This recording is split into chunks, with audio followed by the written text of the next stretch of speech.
Ok, entonces vamos a hablar de infecciones y ECMO con más énfasis en el uso de antibióticos y en algunas medidas de prevención.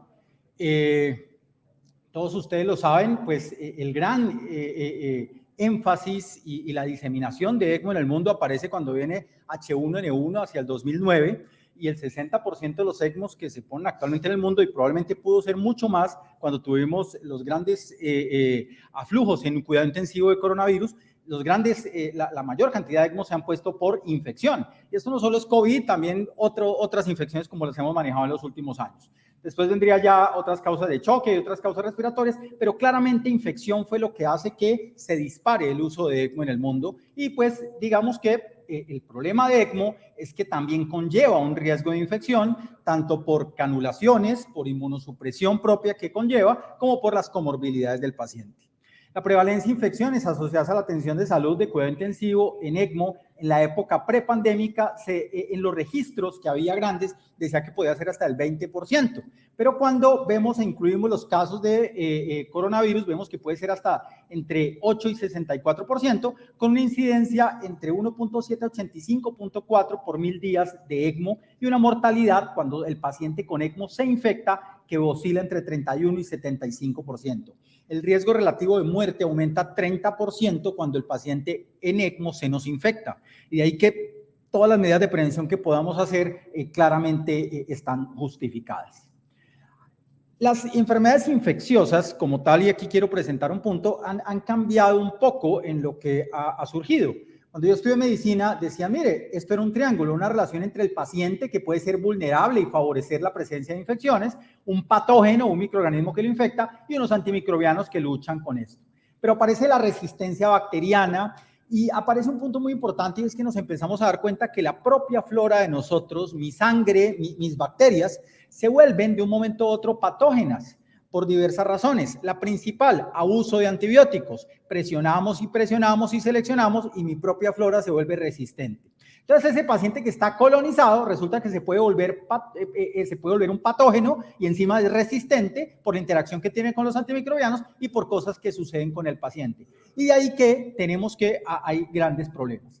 El ambiente y especialmente agua, calor, temperatura, cuando hablamos de cuidado intensivo, hace que podamos tener más riesgo de infecciones en estos contextos y empiezan entonces a surgir muchas relaciones, pero hay una en particular que se ve cada vez más y la sufrimos cada vez más infectólogos e intensivistas y es esta que es el hardware.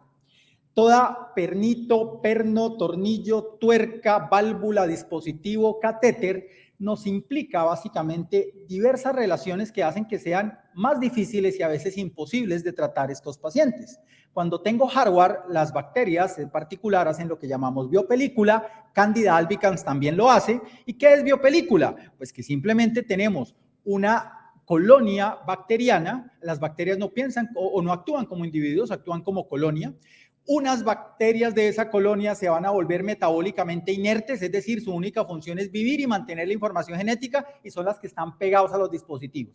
Y las otras son las que hacen crecer la colonia, las que producen la comida, las que buscan la comida y esas son las que uno puede matar con antibióticos. Pero las que están pegadas a los dispositivos difícilmente las podemos tratar y mejorar y ante ello digamos que el hardware básicamente aumenta la concentración inhibitoria mínima entre 800 y 1600 veces de ahí que a pesar de que digamos que tenemos daptomicina, rifampicina, muy pocas veces podemos curar realmente esos pacientes y claramente los pacientes en ECMO pues van a tener una gran cantidad de hardware y especialmente pues las cánulas que tenemos. Ante ello, pues digamos que yo decía, hay hardware intracorpóreo, pero entonces ahora nos enfrentamos a un hardware extracorpóreo que tiene un riesgo adicional y el riesgo es si está en contacto con el medio ambiente y si está en contacto con el medio ambiente, pues tiene más riesgo de infectarse claramente y ese riesgo, me voy a adelantar un poquito, está dado principalmente por el tiempo de exposición. Entre más tengamos esas cánulas, pues más riesgo vamos a tener de infección. En los registros, como mencionaba en la época pre-COVID, todo el mundo decía que no, que se le infectaban muy poquito los ECMOs, que eso era hasta el 12%, pero claramente los estudios monocéntricos señalan que esto es mucho mayor. En COVID, hasta el 95% de los pacientes recibió antibióticos por alguna causa. Ya mencionamos, la infección aumenta y principalmente la superinfección o sobreinfección que viene cuando tenemos una causa de base infecciosa que llevó a la necesidad de ECMO es respiratoria, neumonía, traqueitis o lo que a veces es difícil de determinar y se conoce como evento infeccioso asociado a la ventilación mecánica. La bacteremia se puede presentar hasta en un 25% de casos, infección urinaria 12% y piel y tejidos blandos hasta 12%, y aquí destaca lo que tiene que ver con infección de safenas en estos puntos. Mi experiencia, ustedes saben, no es de niños, pero quise traer algunos datos que vemos. En los niños se ha mencionado que probablemente el 16 a 25% de los casos de ECMO se infectan. No se infectan tanto porque probablemente no duran a veces tanto como en los adultos, y lo que se ha visto especialmente es que la presencia de paro y la duración del ECMO es lo que nos condiciona esto. Estas diapositivas son enredadas, pero simplemente lo que yo quería decir es que se presentan todos los tipos de microorganismos que ustedes quieran. Miren que desde el punto de vista respiratorio no hay un microorganismo predominante. Uno podría decir de pronto aureus, de pronto influenza, de pronto pseudomonas. Eso varía mucho. Con COVID lo que más vimos es pseudomonas aeruginosa, Klebsiella y Staphylococcus aureus en algunos casos. Cuando hay bacteremia, miren ustedes que uno diría, no, los estafilococos van a ser demasiado importantes y sí son la primera causa, pero no dominan del todo y tenemos muchas sobreinfecciones por cándida causando bacteremia y enterococo, y en particular cuando vimos COVID-19 y otras infecciones respiratorias, lo que hemos visto es que enterococo es un microorganismo, un bicho difícil de tratar y que se presenta con alta prevalencia. El punto más importante es que acordemos que la bacteremia asociada a ECMO creo que es una condición diferente a lo que estábamos acostumbrados a ver de bacteremia asociada a catéter central. Eso ya lo aprendimos a manejar. Hace unos 15 años los catéteres centrales costaban mucha plata y por eso tratábamos de preservarlos. Ya su precio ha disminuido. Un catéter central, digamos que ya no es tan costoso. Hay algunos que sí son valiosos y es difícil ponerlos, pero digamos que desde el punto de vista de la costo-efectividad pues es más caro poner antibióticos que quitar un catéter central. Y con todas las condiciones que tenemos en la actualidad, pues la mortalidad de bacteremia asociada a catéter central es muy baja porque usualmente lo retiramos tempranamente. Pero en ECMO no podemos quitar estos dispositivos y eso hace que entre más tiempo los tengamos, pues llega un punto en el que más infecciones van a presentarse.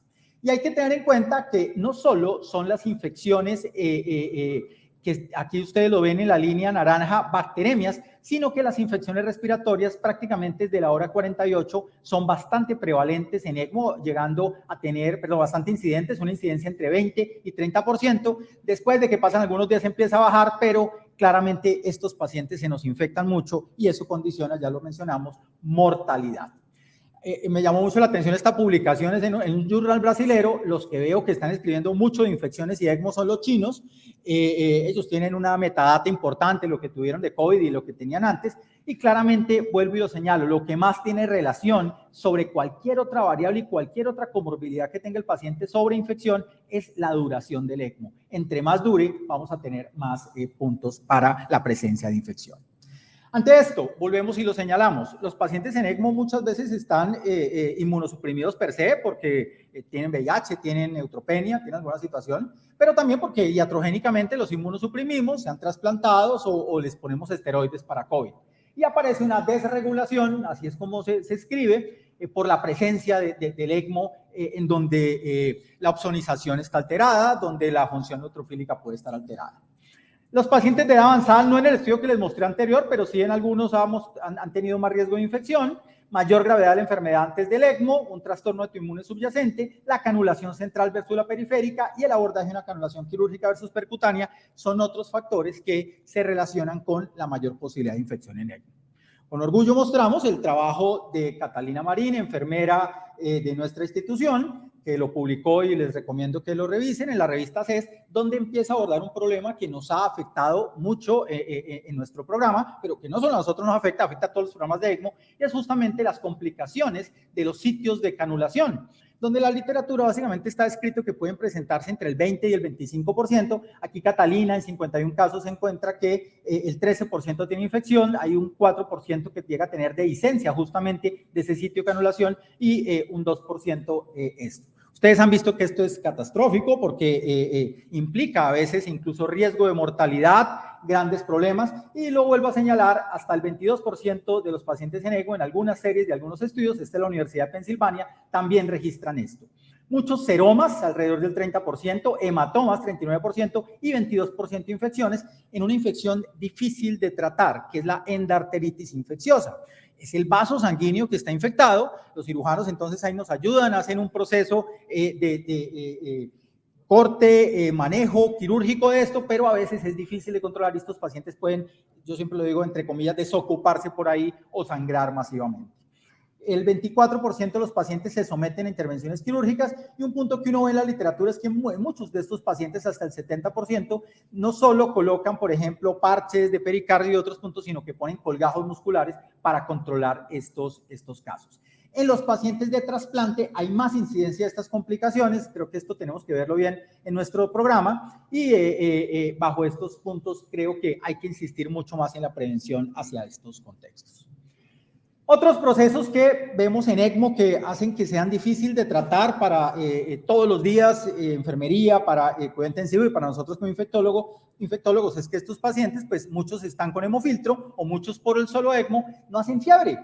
Hay hipotermia de base porque hay enfriamiento, calentamiento pasivo, y esto hace que básicamente pues no tengamos una clínica clara en todos esos contextos. Yo siempre digo, cuando el paciente con ECMO o con hemofiltro hace fiebre, es que no es 39 lo que tiene, es que es 40 o 41 y tiene una gran respuesta inflamatoria per se. Un punto adicional es que la presencia de infiltrados en las radiografías de tórax, pues muchos, como en COVID, llegaban ya con esa placa blanca, entonces es imposible saber radiológicamente si es una nueva infección o no. Pero muchas veces por las estrategias ventilatorias que se usan de protección pulmonar, pues esos pulmones están blancos y como tal, o a veces hay edema pulmonar cardiogénico y no sabemos bien si tenemos o no una nueva infección o una nueva neumonía. Una situación que se describe, nosotros no tenemos esta prueba, pero es la que idealmente se usa en el mundo para tamización de cándida en cuidado intensivo, en infección fúngica invasora, es que parece que ECMO puede afectar esas pruebas serológicas por las membranas de celulosa. Y un punto importante es que no hay una estandarización total de cómo hacer la vigilancia epidemiológica. Ahí está cuando han hecho encuestas, han encontrado que hay centros que le toman todos los días hemocultivos a los pacientes en ECMO. Nosotros, por ejemplo, les tomamos a los pacientes que vamos a decanular y vemos que el 25% de los pacientes tiene cultivos positivos, y digamos que desafortunadamente no tenemos una literatura contundente a pesar de toda la cantidad de experiencia que llevamos. Entonces, ante esto, digamos que algunas cosas que yo quisiera mencionar en torno a la prevención de infección son estas. Nosotros, por ejemplo, desde hace varios años ponemos higiene con clorexidina, baño con clorexidina en seco del paciente, pero empiezo a ver literatura que dice, mire, no solo al paciente, sino que los circuitos y los puertos expuestos podríamos también desinfectarlos con la solución que usamos en cirugía de gluconato de clorexidina al 2% más alcohol isopropílico al 70%. Esto pues es reciente, lo he encontrado y me pareció importante. No cambia la colonización, le toman cultivos a todos los días y siguen colonizados por los mismos bichos, pero sí disminuye la presencia de infecciones y la mortalidad. Es una medida costo efectiva y podríamos implantarla en nuestra institución porque nosotros bañamos al paciente, se le hace un manejo a los catéteres y al sitio de implantación, pero miren ustedes los puertos que están muy expuestos, el llamado scrub the hot, limpia el puerto, a veces no siempre lo hacemos, y aplicar esto podría ser una muy buena estrategia porque disminuye hasta 9.5 veces la bacteremia con unos intervalos de confianza importantes. No hay una única manera de administrar la profilaxis. Hay muchos estudios, más que estudios, experiencias. Lo que en general se ha demostrado es que no vale la pena dar más allá de 24 horas. Algunos centros incluso solo dan una profilaxis previa a la canulación, y probablemente la experiencia más grande está dada por Aditya Chak, que era fellow de cuidado intensivo, era fellow de enfermedades infecciosas en cuidado intensivo. Él ya era infectólogo, hizo un posgrado de enfermedades infecciosas en cuidado intensivo, y su tesis de fellow durante 2 años fue esta. Él la presentaba en varios congresos e incluso la cambió poco a poco, y la conclusión que nos daba era mire, dependiendo si la canulación es femoral, la posibilidad de cándida es muy importante, y ellos decían que después de 8 días, si el paciente hace candidemia, les dan antifúngico permanentemente. Eso nos ha tocado empezar a hacerlo en trasplantados y pues ha disminuido un poco la fungemia en estos contextos, pero digamos que en cefazolina es generalmente lo que más se hace, y lo ideal es revisar todos los días estos contextos para que podamos tener una mejor claridad al respecto. Digamos que nosotros lo hemos hecho así, usamos cefazolina. Cuando vamos a decanular, esto no está muy descrito en los estudios, pero lo estamos haciendo. Les administramos un antibiótico profiláctico porque al sacar la cánula podemos favorecer bacteremia y lo tenemos medido en nuestro programa, que es alrededor del 18 a 25% según la inmunosupresión que tenga. Y un punto que se señala es que los pacientes, vuelvo y lo señalo, que tienen una canulación femoral de larga estancia podrían beneficiarse de profilaxis antifúngica. En nuestra clínica no hemos sido afortunadamente muy propensos a tener resistencia a los antifúngicos, pero esto ya sí es un fenómeno importante en el medio. Haciendo esto han disminuido uso de antibióticos y disminuyen los antimicrobianos para no ponerlo permanentemente, sino solo bajo unas condiciones específicas, y es una de las circunstancias que quisiéramos trabajar bajo lo que tenemos todos los días. Bueno, muy bien, entonces medida para evitar infecciones en ECMO, quítelo apenas pueda. Suena bonito en teoría, difícil en la práctica. Use un enfoque percutáneo para la canulación. Creo que el programa ha avanzado en eso. Considerar extubación traqueal apenas se pueda. También se ha avanzado mucho en eso. Monitorizar rutinariamente el sitio de inserción de la cánula. Creo que eso se hace permanentemente. Desafortunadamente a veces tenemos complicaciones. Un bajo umbral para obtener cultivos, no necesariamente para iniciar antibióticos. Acceda al circuito solo cuando sea absolutamente necesario y bajo condiciones estrictas de técnica estéril. Digamos que esa es una invitación que yo hago, especialmente a enfermería o a medicina, cuando manipula esto siempre bajo técnica estéril, y asegure niveles terapéuticos de los antibióticos. Es lo que, digamos, más preconizan los expertos justamente para esto, y ahí que es lo que más quiero insistir. ¿Qué tenemos entonces? Que las concentraciones de antibiótico en cuidado intensivo son muy importantes para evaluar y mediar el efecto terapéutico. Tenemos algo que se llama la concentración inhibitoria mínima, que es la que disminuye la actividad bactericida, de las bacterias en un 50%, pero 4 veces más de esa concentración es la actividad bactericida mínima. Sabemos que para obtener eso, pues nosotros necesitamos concentraciones muy altas de antibióticos que superen el inóculo bacteriano. Pero el gran problema en ECMO es que si usted da muchos antibióticos, muchas dosis, pues uno va a favorecer resistencia, pero 2 también podría llegar a favorecer toxicidad. Pero si da menos, pues vamos a tener una dosis subterapéutica, vamos a tener poquito antibiótico que llegue para matar nuestras bacterias. Entonces, ante eso, ¿qué es lo que se ha visto en esto del hardware, con lo que comencé la charla de los antimicrobianos? Que hay cosas que dependen del medicamento, como el peso molecular, la unión a proteínas, el volumen de distribución y la depuración renal, y procesos que dependen del dispositivo. Entonces, hay algo que claramente se establece desde hace muchos años, y es esto.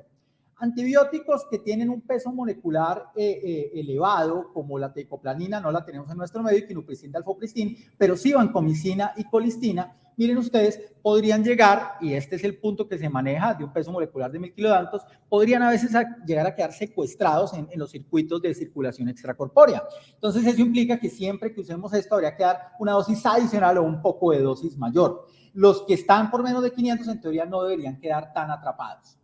Por otra parte, las proteínas muchas veces son las que llevan el antibiótico al sitio de acción. Esto es particularmente relevante para antibióticos como ceftriaxona, y aquí no lo tengo, como ertapenem, clindamicina no lo usamos mucho, y aquí hay otro que falta, que es oxacilina.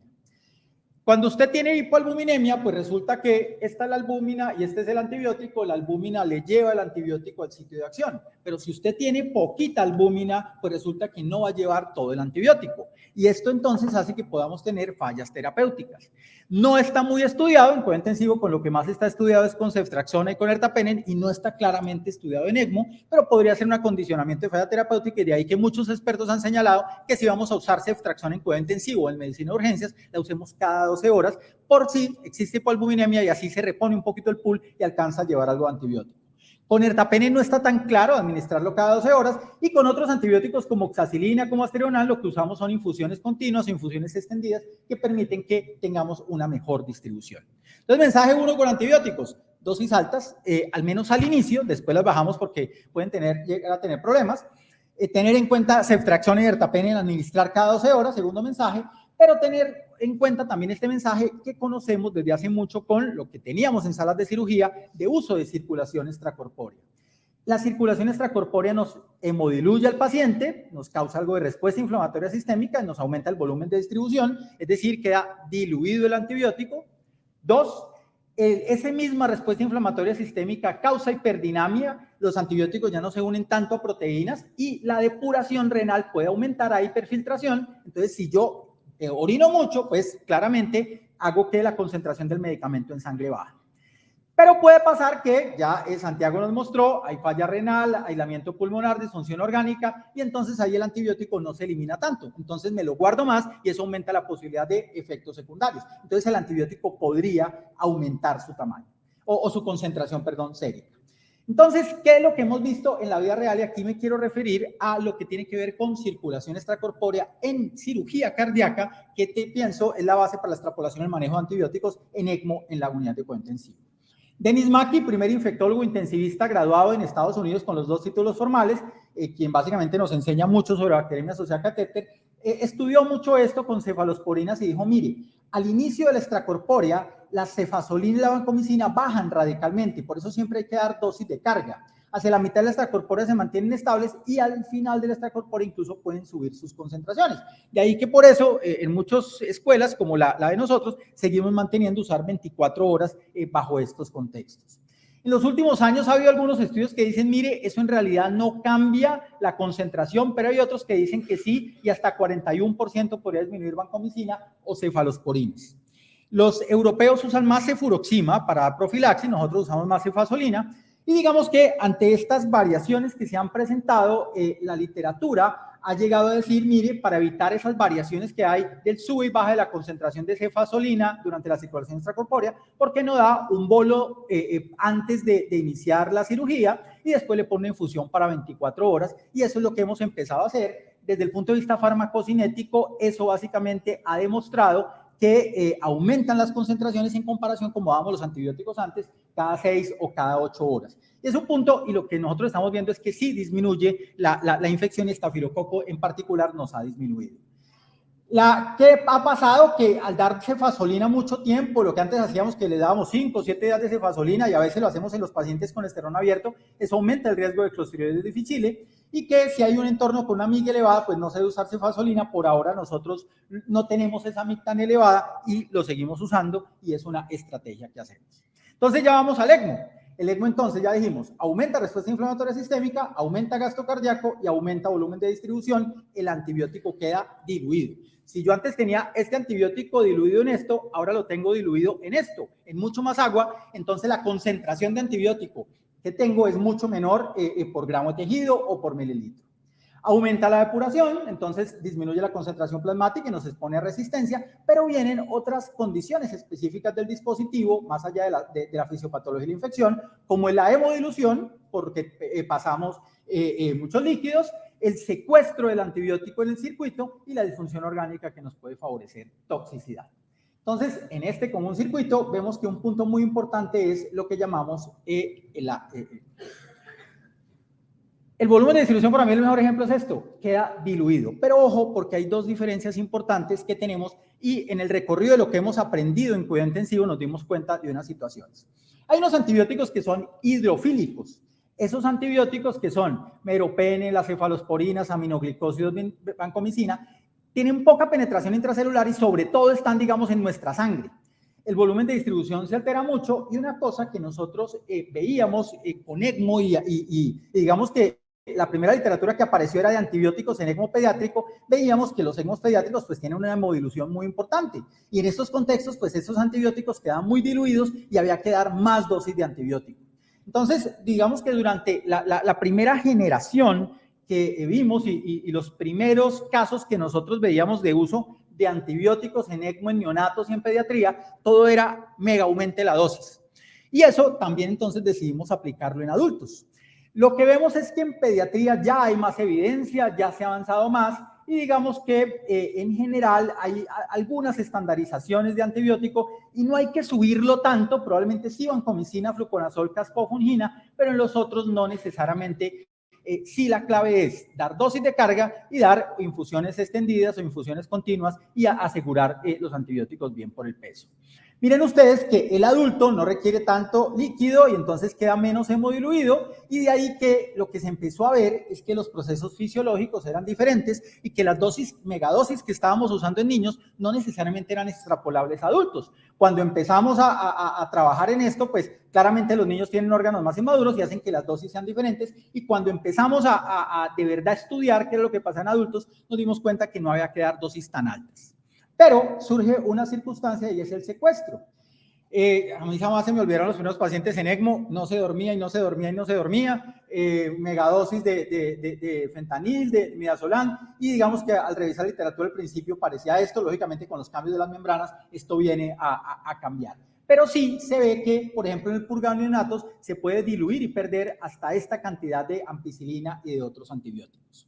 Los australianos han sido los que han preconizado, digamos, el estudio de la farmacocinética y farmacodinámica de antibióticos en ECMO, y de ahí que John Fraser en la Universidad de Leida es quien se inventa este aparato, le conecta un ECMO como a un sistema que se llama Hollow Fiber, que es como una máquina que imita la circulación del paciente, y empiezan a probar qué pasa y se dan cuenta de eso, de que al ponerlos en el circuito puede diluirse muchos medicamentos como fentanil y tener rangos subterapéuticos, y con meropenem pues hay una disminución, aunque no es tan masiva. Con vancomicina probablemente no cambie tanto. Entonces, ¿qué es lo que tenemos? Que los antibióticos hidrofílicos, vancomicina, meropenem, aumenta el volumen de distribución, entonces siempre hay que dar dosis de carga. Y hemos hecho una guía que, pues, el que no la tenga, no la dice y la volvemos a mandar, para siempre en ECMO tenemos que dar dosis de carga de antibióticos. Meropenem 2 gramos, pasamos en 30 minutos, vancomicina 20 a 25 miligramos por kilo, lo pasamos en 1 a 2 horas, caspofungina 70 miligramos, anidurafungina 200 miligramos. Una opción puede ser alterar la frecuencia de la dosis, y eso lo hacemos dando infusiones continuas o permanentes, como ustedes han visto, oxacilina, meropenem. Y un punto que empieza a señalar la literatura es que en realidad, para saber que eso de verdad se aplica, es hacer monitoreo terapéutico de antibióticos. Con los medicamentos lipofílicos como las quinolonas, la tigeciclina, las equinocandinas, hay mayor riesgo de secuestro, es decir, que se quede pegado al circuito, y ahí que también se sugiere en algunas circunstancias aumentar la dosis, pero por ejemplo, ciprofloxacina no tiene tanto lío, hay otras que sí. Uno de los primeros ejemplos que aparece hace unos años en la literatura, también derivado de los estudios de los australianos, fue ese, en donde se daba meropenem en 1 gramo cada 8 horas, y miren que se caía rápidamente la concentración del antibiótico, mientras que las infusiones extendidas nos hacían que pudiéramos tener un poco más de efecto, y ahí que se dijo que la única manera en realidad de lograrlo es o coloque dosis altas o infusiones extendidas, o lo ideal, monitorice terapéuticamente estos medicamentos. Ay, Dios mío. Entonces, quinolonas, macrólide, rifampicina, linezolid se pegan un poco más en la membrana. Hemos tenido unos 2 o 3 pacientes con tuberculosis, en donde al principio no sabíamos qué hacer y le dábamos otros antibióticos. Ya los últimos sí los hemos tratado con rifampicina, pero les hemos medido niveles y nos hemos asegurado de tener una buena existencia de esto. Un punto que de todos modos se evalúa al medir niveles es que uno diría, no, entonces medir niveles me va a ayudar, y con vancomicina lo hemos visto. Y resulta que no necesariamente la evidencia señala que los medir niveles se corresponden. Me explico. En la teoría lo deberíamos hacer. En la evidencia clínica, esto no nos ha cambiado radicalmente en mortalidad. Yo creo que faltan estudios, y en nuestro medio deberíamos hacerlo, porque para lo que más ayudan los niveles probablemente es para evaluar toxicidad. Entonces, en ese contexto, y para no enredarnos, yo quiero mostrarles qué podemos medir en nuestro medio. Nosotros, la primera cosa que voy a decir es, en todo país civilizado, se miden niveles de amicacina. Ningún intensivista o infectólogo usa amicacina sin medir niveles terapéuticos. Eso se hace en el mundo civilizado. Y aquí en Colombia no podemos. Por ahí en una institución en Bogotá se hace. Nos dicen que es porque no lo pedimos, que es muy caro. No, en realidad es porque no lo tenemos como costumbre, pero debería hacerse así. De ahí que por eso usamos poco aminoglicosia.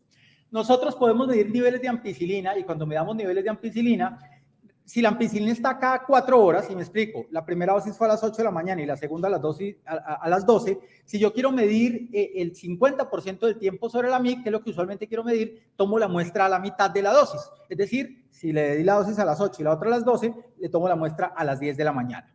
Pero hay algunos pacientes como los neutropénicos en donde yo no quiero medir la concentración o el tiempo sobre la MIC50, sino quiero medir el 90. Entonces no lo tomo a las 10 de la mañana, sino a las 11:30 o 12 para ver que efectivamente tengo una concentración permanente. Puedo medir niveles de imipenem y esto ha sido importante a veces con algunos enterococos que hemos tenido. En tuberculosis nos ha ayudado más afuera de la UCI, pero en la UCI también podríamos hacerlo. No tenemos tanta incidencia, pero hemos tenido en la ciudad algunos casos de meningitis tuberculosa, de sepsis tuberculosa grave, y hay 3 escuelas. Una, los que dicen agreguémosle más medicamentos, entonces se le pone el RHZE. Una condición, por favor, si vamos a poner RHZE en cuidado intensivo por sonda nasogástrica, hay que ponerlo con jugo de manzana, así debe pasarse, y algunos entonces le añaden 2 antibióticos más, como moxifloxacina, amicacina. Otros prefieren medir niveles, es una muy buena estrategia, u otros lo que hacen es aumentar la dosis o dar otros esquemas alternativos, por ejemplo, con meropenem, linezolid y otros. Todos los antifúngicos azoles los puedo medir. El Inesolid también puedo medirlo y hay que medir niveles valle y pico, el pico tomado a las 2 horas después de pasar el medicamento, igual que vancomicina, 1 hora después de haber pasado, perdón, 2 horas no, 1 hora después de haber pasado el medicamento. Ojo, con vancomicina, usted pone la infusión 1 hora y a la hora mide los niveles pico y los valle inmediatamente antes de la dosis. Puedo medir rifampicina y puedo medir incluso meropenem con la misma consideración que señalamos de amicacina. Esto ha sido una evolución, lo hemos vivido, y con vancomicina en particular, yo empecé a leer que había que dar megadosis, después no, después midamos niveles pico y valle, después eso no sirve de nada. Por ahora, lo único claro que tiene la literatura es dar dosis de carga y, ojo, un punto que hemos señalado. A veces damos vancomicina empírica y nos dicen cocos gram positivos tipo estafilo. Y entonces nos apresuramos a medir los niveles de vancomicina. Y resulta que cuando me salen los niveles de vancomicina, era un estafilo sensible y lo paso a oxacilina. Medir esos niveles no me sirvió para nada, más de aumentar costos. Entonces, en ese contexto, un punto es que si tenemos hemocultivos positivos para gram positivos y le dimos vancomicina, esperemos a ver qué era el gram positivo. Porque si era un enterococo o si era básicamente un estafilo sensible, medir esos niveles probablemente no me ayudó. Hay un rifirrafe en la literatura en el último año porque muchos autores defendían de medir niveles pico y valle y ahora muchos, basados en evidencia, dicen, mire, eso es un enredo, no hemos visto un impacto real y probablemente medir niveles valle nos sirve para básicamente asegurar toxicidad más que medir un efecto terapéutico real. Aquí entonces es donde señalo la cefazolina, la idea es administrarla cada 6 o cada 8 horas, se puede secuestrar hasta un 22% cuando hay membrana de silicona, entonces por eso cada 8 horas 2 gramos, piptazo cada 6 horas, generalmente en infección respiratoria, imipenem, pues digamos que la dosis no cambia, excepto si hay resistencia. Meropenem se ha dicho que podría aumentar un poco el volumen de distribución y se da 1 o 2 gramos cada 8 horas, en general va a depender de la MIG, en lo que hemos evaluado, si la MIG es menos de 2, 1 gramo cada 8 horas puede ser suficiente, si es más de 2, ahora estamos usando más otras combinaciones de antibióticos, pero si es más de 2, usted debería dar 2 gramos cada 8 horas, y ese es un punto que sí quisiera que tuviéramos claro, porque a veces algunos pacientes pueden convulsionar por esto. En vancomicina, entonces, como les decía, la literatura ha cambiado mucho, y ahora lo que sabemos es de dosis de carga y de 15 a 20 miligramos por kilo dosis cada 8 a 12 horas. Tigeciclina, siempre dosis de carga. Ciprofloxacina, básicamente 400 cada 12, y algunos autores dicen que si hay una MIG elevada, 0,5, usar un poco de dosis mayores. Creo que siempre en pseudomonas que usemos cipro, y creo que siempre en cuidado intensivo deberíamos usar 400 cada 8. Levofloxacina sin grandes cambios, moxifloxacina sin grandes cambios, y linezolid de pronto lo que sí está la literatura diciendo, vimos algunos pacientes muy obesos en COVID, y el secuestro lipofílico puede ser una consideración. Los autores están diciendo mida niveles y podría haber algunos casos de falla terapéutica. Entonces, si el paciente usted le pone 600 cada 12 y está muy obeso, muchos autores, muy obeso es índice de masa corporal más de 35, muchos autores dicen súbale a 600 cada 8, o si el paciente no está respondiendo bien, puede ser una opción subirle a 600 cada 8 en ECMO, pero no hay una evidencia contundente, es básicamente opinión de autores. Con anfotericina eso no nos cambia, a pesar de que la anfotericina que usamos es liposomal, no ha habido en los estudios grandes interacciones con la membrana. En caspofungina siempre tenemos una duda, tuvimos algunos pacientes que no nos han respondido del todo, y tuvimos un paciente el mes pasado, lo teníamos con caspofungina, no mejoraba y lo cambiamos a nidulafungina y se controló justamente las fungemias y demás. Entonces, en estos contextos uno ve que nidulafungina sí podría ser un poquito más seguro que caspo, y en ese contexto, digamos que podría ser una alternativa para no tener que subir las dosis a casco, y ya nidulafungina está en nuestro plan obligatorio de salud, entonces eso nos asegura cosas. En fluconazol también se ha dicho que existe riesgo de secuestro lipofílico, y digamos que para profilaxis usualmente 400 días puede ser suficiente, pero en contexto de tratamiento sí se sugiere aumentar la dosis. Y un punto importante también se ve con voriconazol cuando tengo membranas o hay silicona implicada en los circuitos.